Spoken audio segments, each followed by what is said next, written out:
Faster travel for motorists in Manila as officials reopened the Lagusnilad Underpass after more than 6 months of repair and upgrading. Gaano po ba ka-traffic ng mga nakaraang buwan na sarado to? Abot po na 1 oras. Matindi talaga kahit hindi kuwan dyan, traffic. Kasi dyan yung mga jeep i-pick up.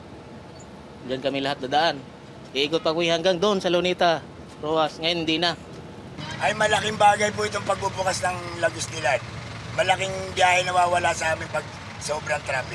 Medyo makakapasko tayo na maganda. Manila Mayor Honey Lacuna notes how their opening will help ease traffic this holiday season. Alam naman po ninyo, pagdating ng Pasko, dinadayo pong Maynila. Ito po ay isang major thoroughfare papunta po ng Divisoria, ng Recto. Kaya malaki pong kaluwagan ito.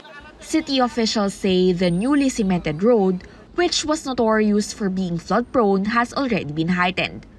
The drainage and pumping systems used to prevent flooding have been upgraded as well.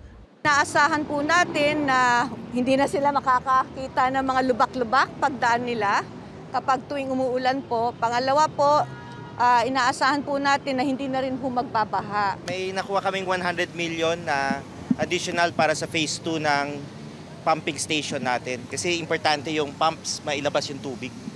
Motorists can expect better drive at night with solar studs and more lighting installed. Commuters also breathing a sigh of relief.